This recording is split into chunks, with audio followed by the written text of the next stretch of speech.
Hey guys, welcome back to my channel. My name is Kim and this is Expedition Through Pages. In May, some of the books that I'm reading have been suggested by you guys, and depending on how many I read will kind of affect the starting positions in my TBR game that I usually play.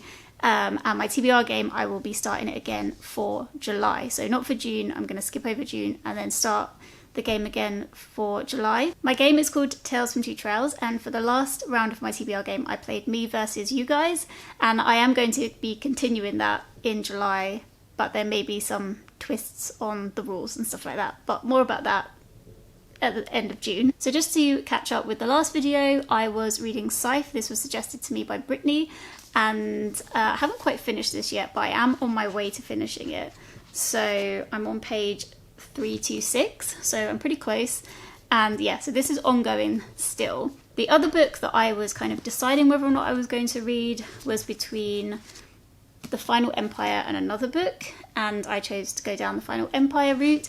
This was suggested to me by Ashleigh from Ashleigh's Media Addiction, and yeah, I have to say I was reading these at the same time. I was kind of listening to audiobook. I don't have the audiobook for Scythe. Yeah, I felt like it would do the books justice if I just read one at a time.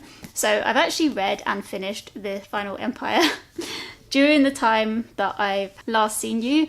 I didn't actually complete it within weeks 3 and 4 of May. I finished it, was it yesterday, which was the start of the end of May, I guess, the start of the end of May.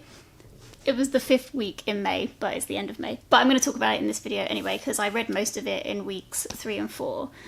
And yeah, I absolutely loved this in the end. I really enjoyed it. I think I gave it a 4.25, so it wasn't quite a 5-star. And I think for me, that's because when I initially first started this book, I was initially reading it as a buddy read with Michelle from Reading on my breaks, but I was really struggling with it during that time, so I ended up putting it down. I think I just found the beginning bit, the setup, learning about everything that's going on in the world and the magic in the world, and learning about all the different characters and everything, I did find it quite slow at the beginning, and it didn't really grasp my interest straight away. So that's why I haven't given it a 5 stars.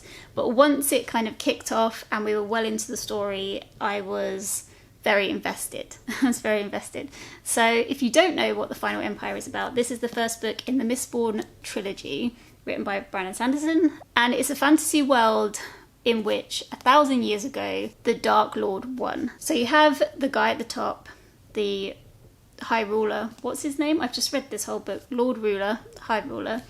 There's the Lord Ruler who's at the top. Then he's got the elites that work with him. Then there are the nobles of the land.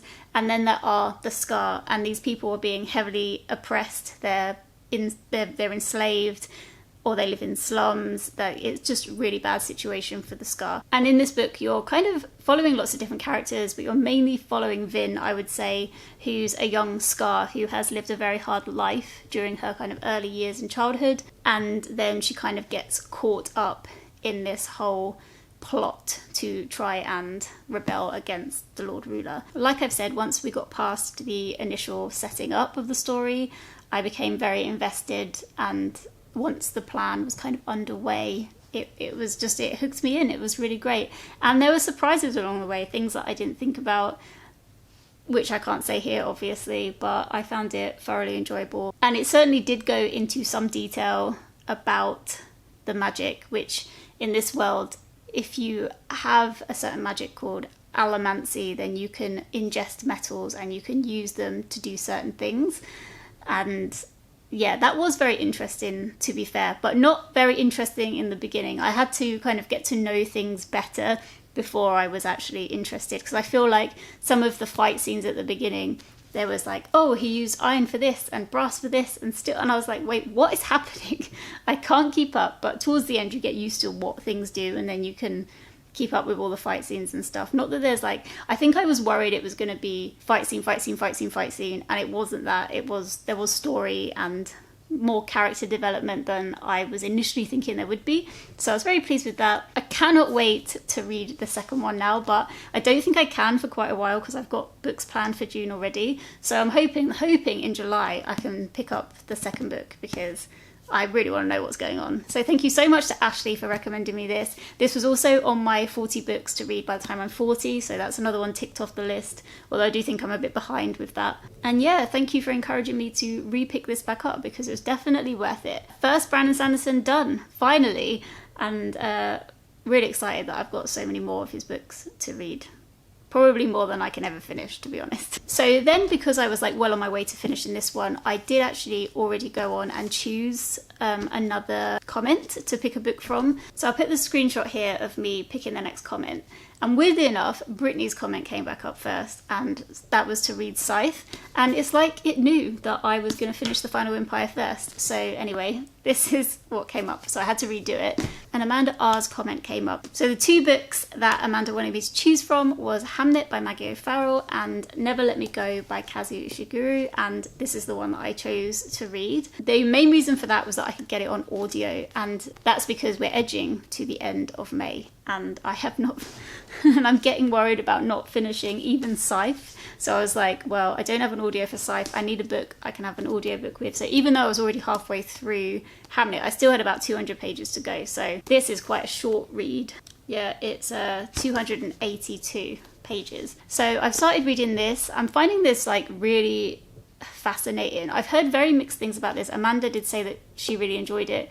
One of my work colleagues said that they found it really boring. So that's putting me off a little bit because I've got that review. She also told me other things about it and it's in my head. But actually, I am enjoying this so far. I'm on page 67. I think that's like chapter 6 or 7 or something. Maybe chapter 6. Yeah, it's a weird one, but I'm interested. And I will talk more about this in the next video because I think I'm going to keep doing weekly roundups or, you know, two weekly roundups in June before the start of the TBR game again. So yeah, I'm excited that I am reading this one and I'm glad I can get it on audiobook on Scribd. That's really handy. There was one book that I did finish in the last 2 weeks as well, and that is The Convenience Store Woman by Sayaka Murata. This I was buddy reading with Marlene, and Marlene does actually have an Instagram page, so I will link down to Marlene's Instagram if you would like to go and check that out. We buddy read this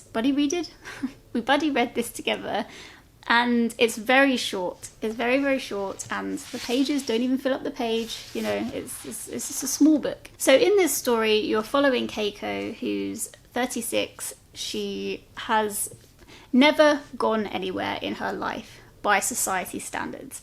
So she's never had a boyfriend. She's worked in a convenience store that she has always worked in since she was a teenager at university or a young adult at university. Everyone in her life is expecting her to kind of be more normal. Very early on in the beginning, you kind of learn about her childhood and how her mind just doesn't work like other people's minds do. This does lead to some quite disturbing outcomes, but, you know, she just thinks differently to other people, and it's just exploring that, I think. I don't want to say too much because it is a very, very short book. I really liked that this novel really made you think about society and about how people treat people who are different, and that even though sometimes people are accepting of differences, deep down there's still that kind of not really understanding the truth of the situation and still expecting it to change down a more normal path, if you know what I mean. Normal in, you know, commas or whatever. And it just really made you see the value and the importance of letting people just do what they want to do, like, and why it's better for them. I will say what I didn't get on with so much was that it was very kind of like short, to the point, blunt sentences and conversations, and there were some quite like brutal topics that were just thrown in there really quickly and abruptly that I was like taken aback a little bit. And all over this book is like hilarious, I couldn't put it down, deadpan gem, this true original. So yeah, I guess it's like brilliant, witty and sweet, gloriously nutty, irresistible, and I think some of that humour just missed the mark with me because I think maybe I can see where it was going, but I didn't necessarily find it very funny, the like some of the bluntness of it. I don't know, maybe that's a reflection on me, or maybe it's the translation, I don't know, but I think a lot of these is like Vogue, The Observer, Daily Mail, so I mean they're all like British reviews, you know, so I don't know if it is if it is the translation or if it is just me. But yeah, I didn't totally get on with that, but I did really like this novel and I did really like how it made you think about things. And yeah, I thought it was good. So I think for the reasons that I didn't get on with it, I have to give it like a 3.5 to 4 star, which is a shame, but I would like to read more by the author. I think she's got one called Earthlings that the cover looks very cute, so maybe I'll pick up that one next and see how I get on with that. But yeah, anyway, The Convenience Store Woman is definitely like worth a read, I would say. So yeah, since I last updated, I finished 2 books. The Convenience Store Woman was actually the first one I finished, and then The Final Empire by Brandon Sanderson, which I loved.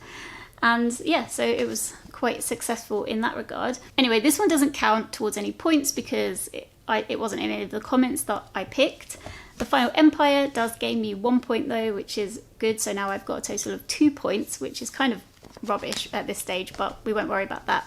And I'm currently working on points 3 and 4. So wish me luck, because today is the 30th of May. So I have the rest of today and tomorrow to finish these. I don't think I'm going to do it. I'll be totally honest. I think potentially I will be finishing Scythe because I'm pretty close to the end. Never Let Me Go. I fear it's not going to happen. But that's okay. That's okay. 3 points is fair. And I think because I'm partway through this, I'd probably give myself like 3.5 points. I think that's fair too. Anyway, I'd love to know how you guys are doing, so let me know down in the comments, and yeah, I will see you in the next video. Take care everyone. Bye.